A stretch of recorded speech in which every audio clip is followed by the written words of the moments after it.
Ya, entonces, en síntesis,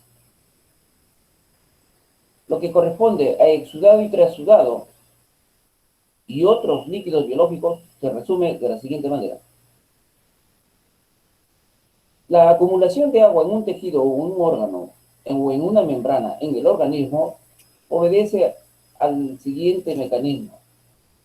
En principio se debe entender de que en los tejidos se produce agua, pero de igual manera esta debe ser absorbido, de tal manera que haya un equilibrio y este equilibrio eh, significa un beneficio. Por ejemplo, si está entre membranas, por ejemplo, en la membrana pleural, entre la pleura visceral y la pleura parietal, de todas maneras existe una manera de lubricarse y esa es agua. Y que va a facilitar para hacer la inspiración y la expiración. Pero esa agua que se ha producido también debe ser absorbida. Si se interrumpe este mecanismo o este equilibrio, ya es pasible de una inflamación, en este caso, eh, que se conoce como líquido pleural.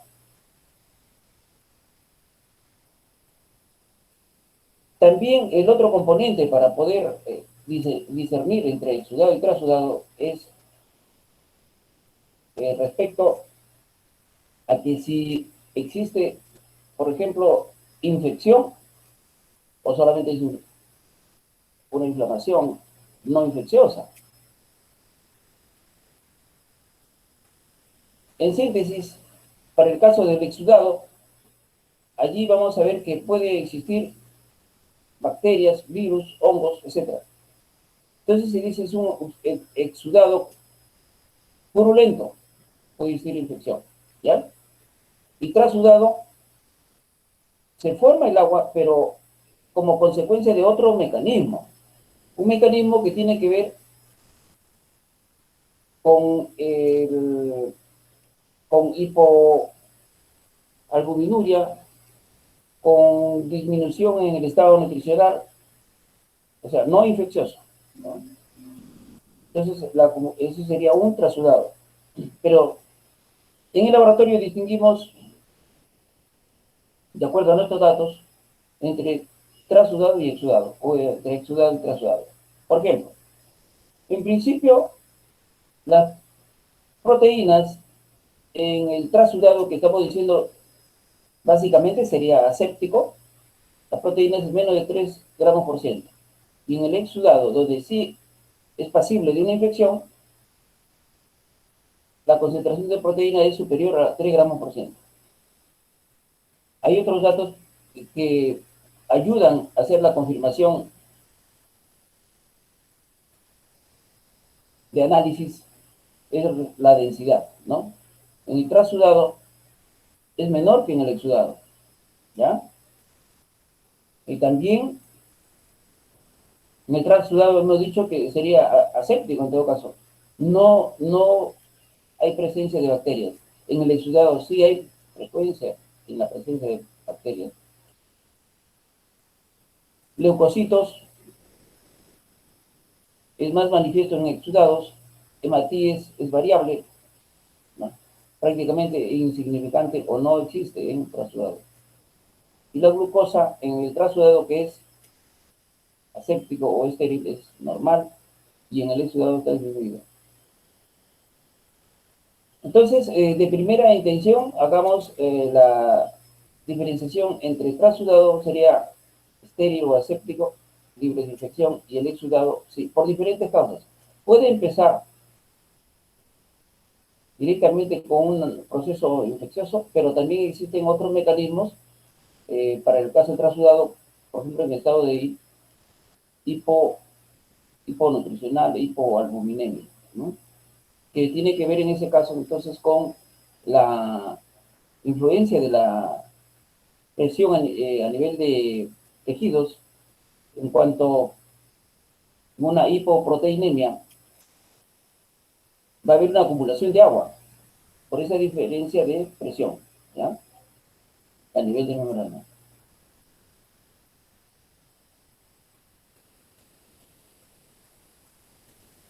La reacción de Ribalta, ¿en qué consiste? es positivo en el exudado y negativo en el trasudado.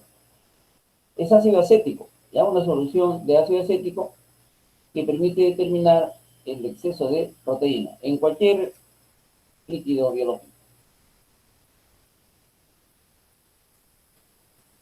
También es necesario en este tema hacer un discernimiento entre esputo y saliva. Primero describir de que el esputo es la secreción de árbol respiratorio parte baja, comprendiendo bronquios, pulmones y tráquea.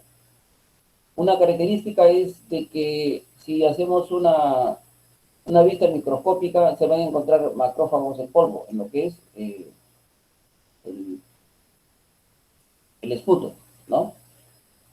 A diferencia de la saliva es producida por las glándulas salivales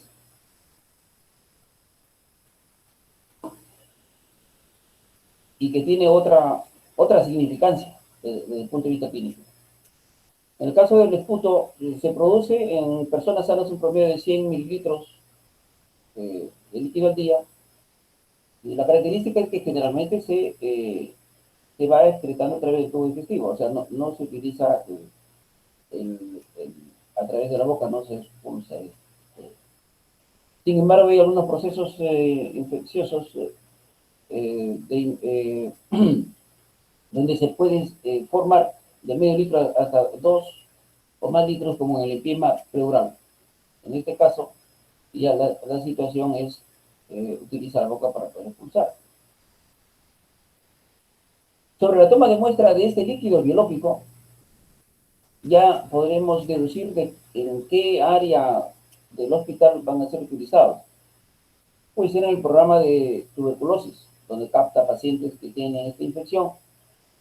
Y para poder hacer la comprobación adecuada, se va a tener que indicar, ¿no?, 3 muestras durante 3 días consecutivos, y generalmente debe ser la producción eh, la primera de la mañana, ¿no? Y para esto, ¿cómo se hace la toma de muestra adecuada? El paciente, en principio, debe inhalar el aire profundamente y lo expulsa mediante una tos profunda. ¿Y dónde se recibe? Se recibe en un recipiente de boca ancha que es distribuido por el programa de tuberculosis, ¿no? Puede ser con una cantidad determinada de alcohol del 50%. Otros no prefieren con este alcohol, entonces se denominan la muestra fresca. Debe tener entonces es tapa ancha, porque es boca ancha, y luego se rotula, ¿no?, en forma obligatoria el nombre del paciente, edad, fecha, el diagnóstico y la numeración que corresponde. Ahora, el significado clínico es desde el punto de vista, si se ha hecho una indicación para realizar un análisis, es porque el clínico responsable del paciente eh, necesita de esa información para confirmar un diagnóstico. O sea, ya hay un direccionamiento, ¿no? Entonces podemos ver algunos cambios atípicos benignos en el esputo. Seguramente está relacionado con enfermedades inflamatorias o el asma. Sabemos que el asma, por ejemplo, hace eosinofilia. Puede ser en un paciente que consume tabaco, ¿no? Puede haber algunas células que estén relacionadas con un carcinoma.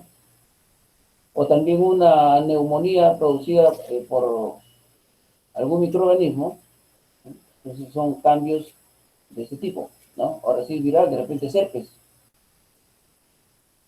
Puede ser una infección por hongos o parásitos. En el esputo podemos encontrar, ojo, dentro del ciclo biológico de algunos parásitos se puede encontrar, por ejemplo, quistes, ¿ya? Y es parte del ciclo biológico que se halla presente en el esputo. Quistes o huevos, ¿no? También otro tipo de formaciones benignas y malignas. Ahora, respecto a los resultados, pueden haber falsos negativos, pero de repente, por 2 motivos, es falso negativo. O sea, eso tenemos que tener presente, ¿no? Si de repente la muestra se ha deteriorado, ¿no?, por el tiempo o el procedimiento de de análisis. Y de repente también no están presentes las células en las cuales se va a hacer la identificación. Debemos entender que el paciente cuando está presente en el laboratorio, ya con su indicación de análisis, ¿sí? Estamos diciendo que el profesional clínico espera un resultado para confirmar un diagnóstico. Entonces, cuando vemos acá una serie de resultados o parte de la información que se va a hacer, va a contribuir precisamente con esa condición, ¿ya? Por ejemplo, el esputo normal debe ser incoloro. Si es blanco o lechoso, puede corresponderse con un carcinoma broncoalveolar. Si es amarillo o amarillo verdoso, puede contener pus, o en todo caso, como en el asma, la presencia de OS1 afilos puede dar esta coloración. Verde azulado en infecciones respiratorias por pseudomonas u hongos. Aquí, el color rojizo se debe también al consumo en sobredosis de rifampicina. Por ejemplo, casos cardíacos crónicos, pardo oscuro. Antracosis es la enfermedad que deriva del antrax. Y hay una pigmentación negruzca, por eso gris negruzco. Y así, cada una de las características que se van a describir se corresponde con una sintomatología. Por eso, el responsable del laboratorio debe estar imbuido de la información consistente de la semiología del proceso de salud enfermedad en sí, ¿ya? Respecto a otras características del esputo, ¿no? Es serosa debido a la presencia de albúmina, hidromucosa, no tiene albúmina, pero se puede corresponder con esclerosis pulmonar. También sabemos que contiene mucina, nos va a permitir tener una viscosidad apropiada. Muco purulento, en el caso de gangrena pulmonar, por ejemplo, luego de una sedimentación se obtiene en el fondo pus, la capa cerosa en medio y muco espumoso en la parte de la superficie, ¿no? Y vamos a ver otras características según se corresponda con una determinada enfermedad, ¿no? Bronquitis fibrinosa, difteria, neumonía, contienen grumos o filamentos de fibrina. Pero ojo, siempre como un dato que va a permitir confirmar un diagnóstico. Hemática en forma de hemoptisis. Por ejemplo, si acá nos dice hemática, ¿no? Mucohemático o simplemente sanguinolento, habla de un infarto pulmonar. Pero ojo, también puede ser una circunstancia postquirúrgica a nivel cardíaco, ¿ya? Entonces, ahí estamos viendo que hay un mecanismo también, si bien infeccioso, también hay físico o fisiológico también, ¿ya? Entonces, siguiendo con el tipo de análisis, el tipo de resultado, se toma en cuenta los tipos de células, ¿no? También nos están orientando dentro de la fisiopatología misma, ¿no? Por ejemplo, células pavimentosas o escamosas se vinculan con faringitis y laringitis, ¿no? Y fijar de que en ese árbol, en esos tejidos, en ese medio, hay una concurrencia de infección por estreptococos. Vamos a ver más adelante también, puede ser estafilococcus aureus.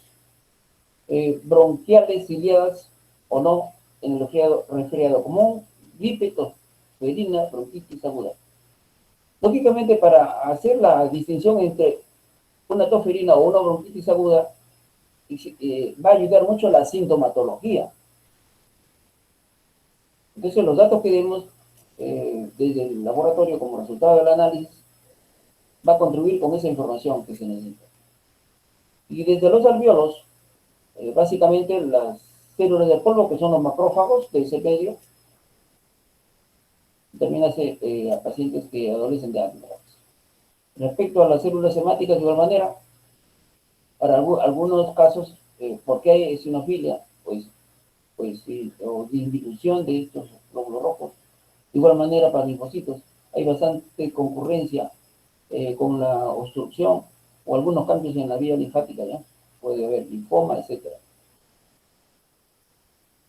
Entonces, los macrófagos a nivel respiratorio van a estar presentes, se les denomina células de Langerhans, ¿no?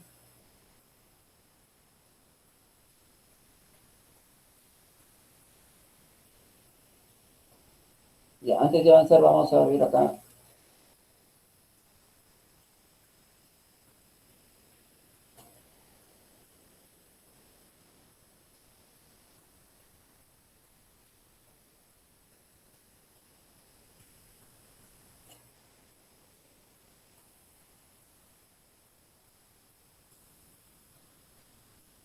Lo que estuvimos diciendo sobre qué circunstancias nos acompañan para poder formar o bien exudado o trasudado. Recordando siempre, exudado purulento está relacionado con una infección.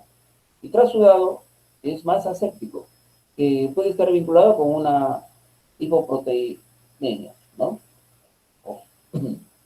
Por ejemplo, cuando hablamos de aumento de la permeabilidad capilar, sí, pues, o sea, en una hipoproteinemia o, o en un paciente con desnutrición, se va a retener el agua, ¿no?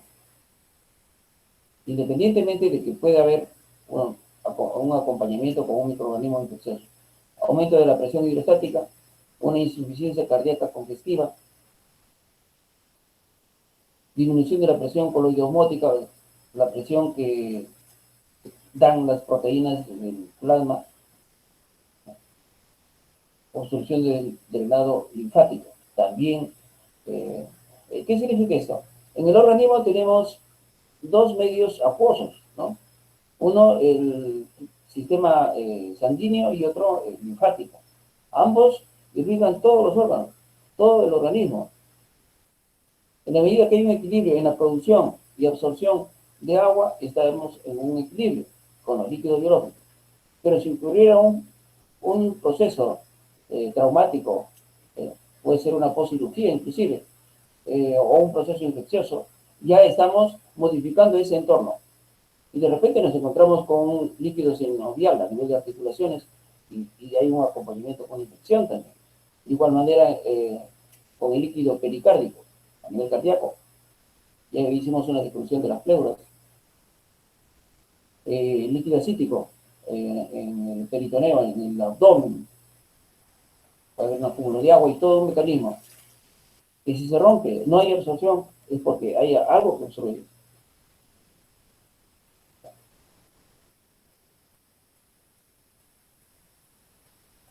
Aquí tenemos otros datos que vamos a aprovechar de la siguiente manera.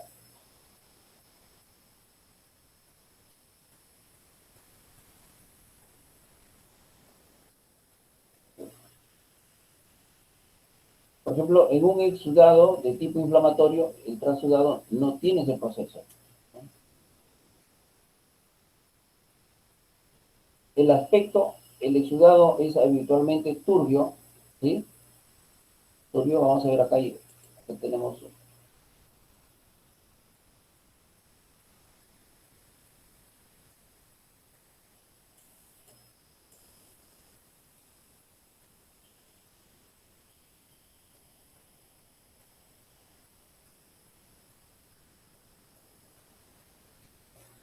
Acá. Observen esta turbidez, independientemente bueno, en este caso el líquido sinovial, pero este aspecto también tiene el líquido que se forma en las pleuras, ¿ya? Este aspecto, mire, ese es el tipo de turbidez, ¿ya?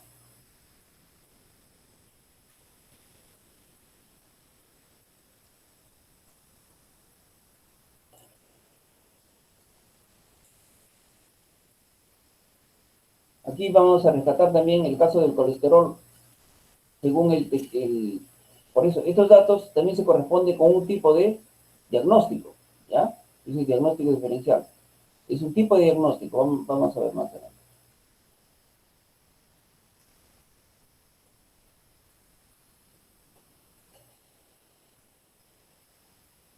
En En este caso, vamos a ver el líquido articular, ¿ya? O líquido también sinovial.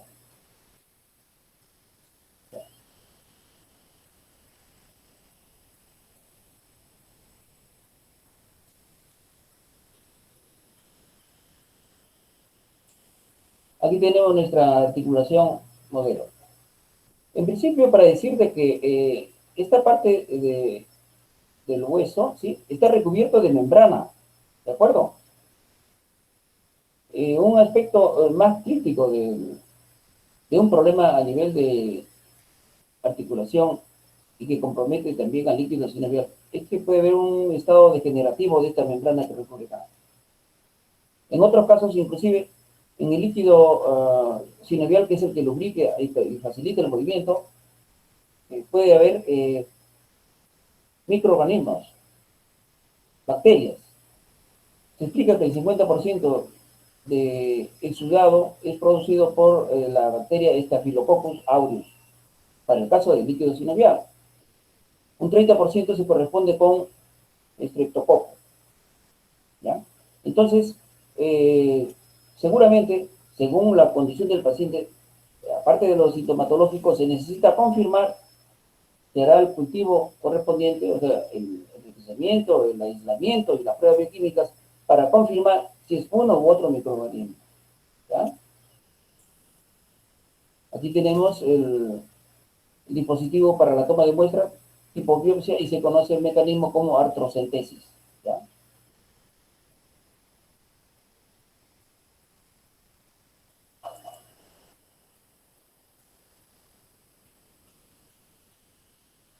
El significado clínico, ¿no?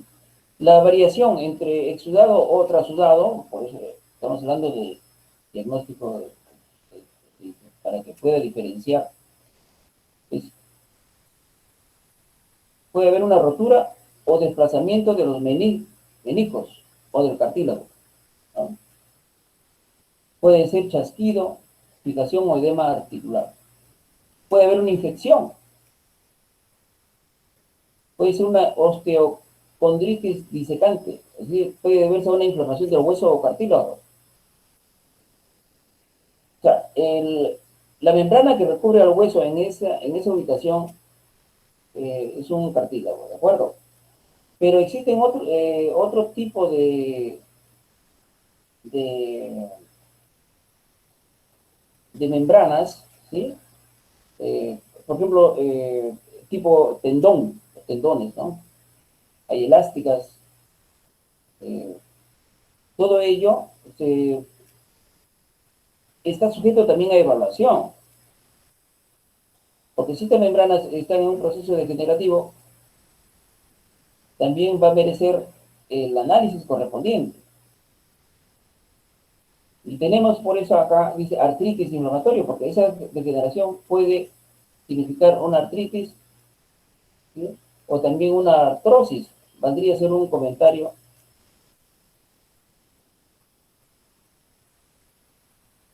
Ya.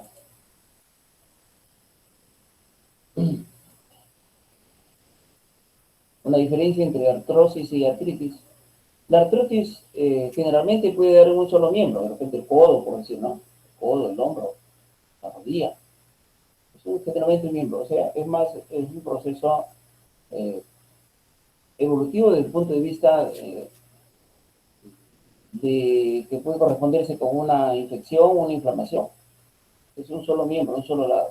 En cambio, la artritis, por ejemplo, es simultáneamente los dos codos o los dos hombros. ¿Por qué? Porque uno de los mecanismos para producir artritis es la explicación genética, o sea, puede ser una enfermedad autoinmune, ¿ya? Para distinguir un paciente viene, tú sabes que también puede estar implicado en artrosis o en artritis. Es necesario estar ilustrado para poder hacer los, los alcances más completos. Para complementar lo que dijimos en un principio sobre el líquido pleural, ¿no? Así como se produce agua para lubricar, en este caso las dos vísceras, la que recubre a los pulmones visceral y la que está para el lado de la cavidad torácica es la parietal. Así como esa agua que se produce debe ser absorbida apropiadamente. O puede haber un acúmulo de tipo inflamatorio o infeccioso de repente. Entonces estamos en un caso de pleuritis, ¿no? Pleuritis. Miren, un caso de un paciente por este tipo de patología, aproximadamente 68 años, se le invita, ¿no? Con conocimiento de los procedimientos a realizar, en este caso el neumólogo, especialista para poder extraer esta muestra, primero se ayuda con imágenes para poder ubicar, en todo caso, el lugar donde va a ser la punción. En este caso, el especialista tiene un monitor que permite hacer seguimiento, ¿sí? Y ubicar el área de intervención. Entonces se extrajo, en este caso, 3 volúmenes, cada uno de 150 mililitros. Y el líquido que se obtenía eh, era de turbidez o purulento como el que hemos observado hace un momento. Así, en esa coloración, en ese efecto. ¿Ya? Y lógicamente, progresivamente el paciente se ha ido restableciendo en su función respiratoria, básicamente. Ahora, los aportes que se hagan desde el laboratorio al final son datos que están relacionados, ¿no? Con carcinoma o metástasis, con empiema, derrame pleural, enfermedades inflamatorias, localizaciones, hemorragia. Por ejemplo, hemos dicho, el líquido pleural puede inflamarse, infectarse, pero también existe un estado clínico llamado hemotórax, que acumuló de sangre. Puede haber un problema básicamente de presión sanguínea entre corazón y pulmones. Recuerden, hay una irrigación sanguínea cardiopulmonar, ¿no? Entonces, o también puede ser postquirúrgico y va a depositarse sangre, ¿no? Y entonces eso se llama hemotórax, ¿ya? Después, el procedimiento que siempre debe tenerse con el paciente es la horizontalidad y establecer un diálogo aperturado, porque en la medida que haya un nivel de confianza, el paciente seguramente va a brindar información que se necesita. Por ejemplo, uno de los datos es si ha guardado el ayuno si es que era necesario. Informarnos adecuadamente si ha consumido medicamentos, porque también sabemos que van a modificar o interferir o influir de alguna manera.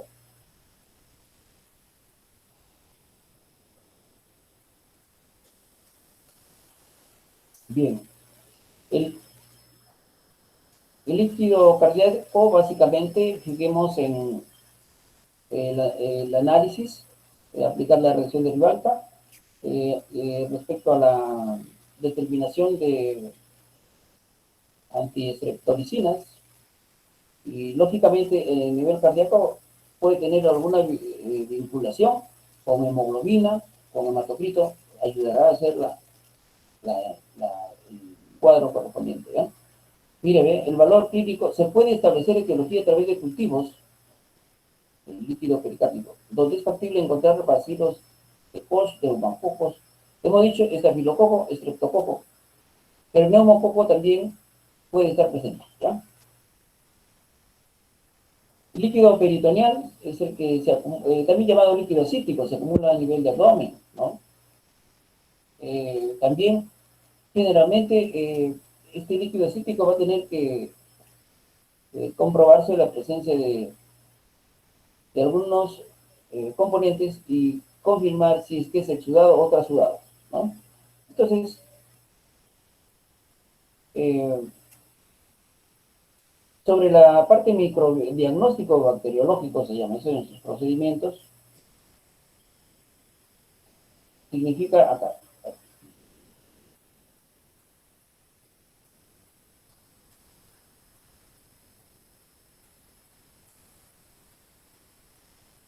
Observen, acá tenemos bacterias, leucocitos, hematíes. Tenemos proteínas, ¿sí? Miren, esas son las pruebas básicas en el laboratorio. Si nosotros tenemos 50 muestras, que en el hospital son 100, 200, no es que se haga todas las pruebas a todas las muestras. Hay también un tamizaje.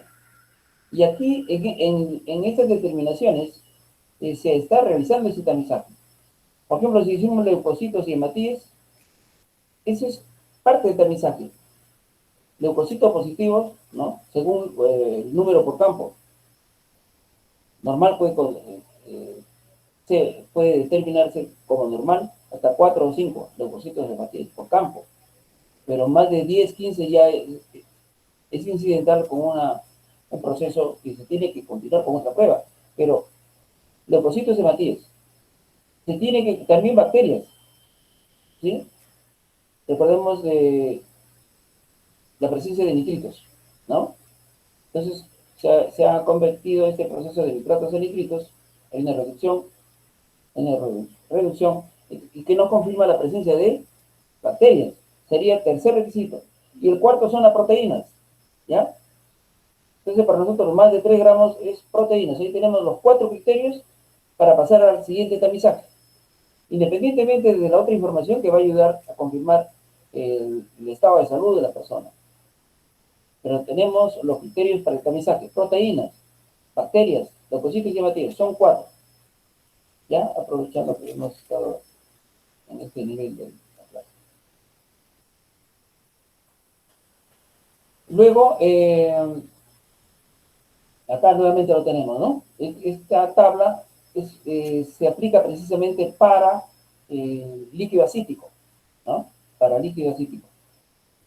Para el líquido sinovial, la prueba confirmativa, si sale bacterias gram positivo o negativo según lo que sea determinado, entonces, en el caso del líquido sinovial, habría que hacer un cultivo para ver si es Staphylococcus aureus, si es que es streptococo, ¿no? Pero en este caso pueden ser otro tipo de bacterias. Por eso depende de la muestra, su procedencia, será el tipo eh, de pruebas a realizar, ¿ya? Que también está establecido en el manual de calidad del laboratorio.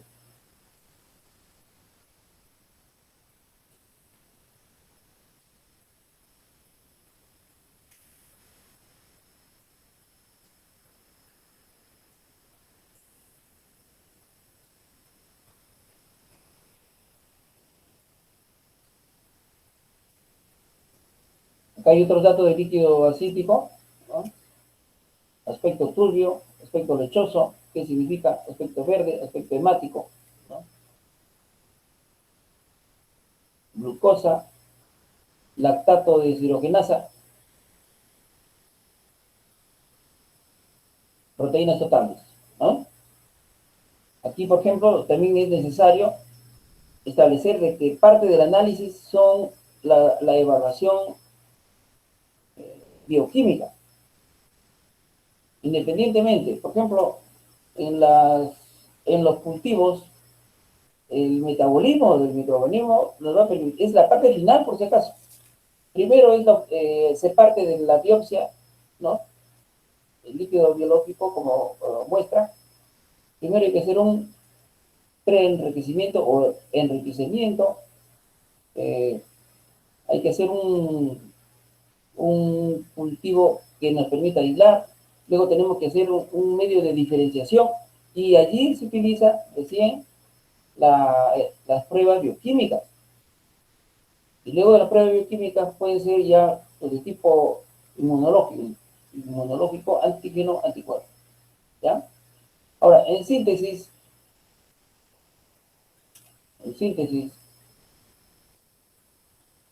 ¿por qué la importancia de conocer fehacientemente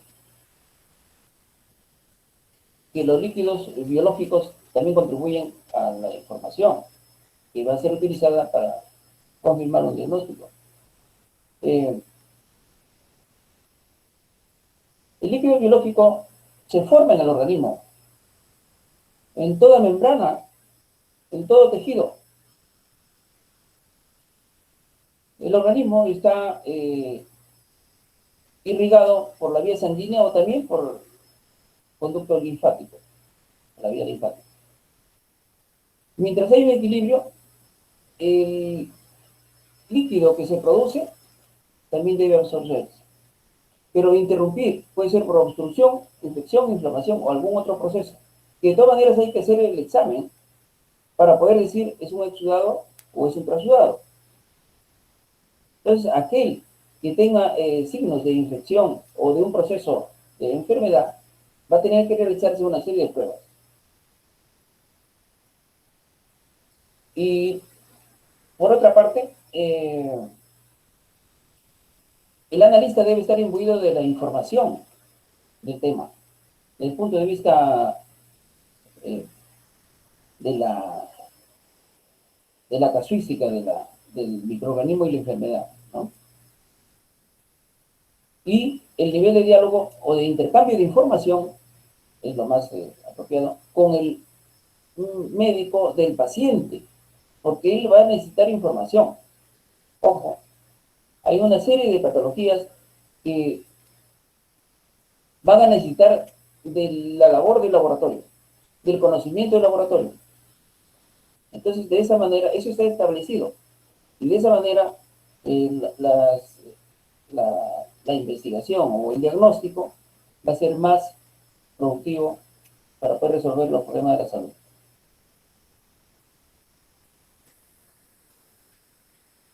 Bien, hasta esta parte corresponde al tema que hemos desarrollado. No sé si hubiera alguna participación, aporte, fundamentalmente.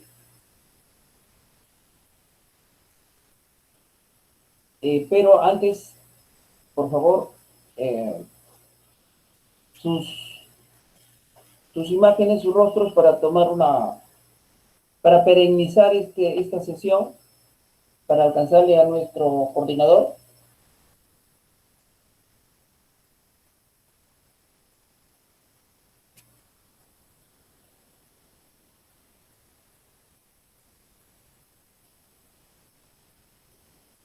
Si avanzamos mejor, porque tienen que pasar a otra clase ustedes, ¿no? ¿Sí? Ustedes son del séptimo ciclo. Sí, profesor. Ya.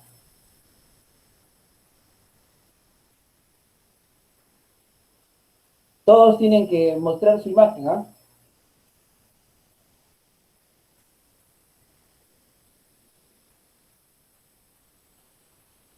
Ahí está mi amigo Abades, ¿no?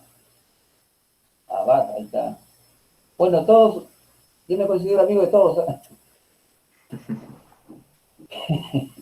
Escuchen, vamos a terminar la grabación, pero continuamos nosotros, ¿eh?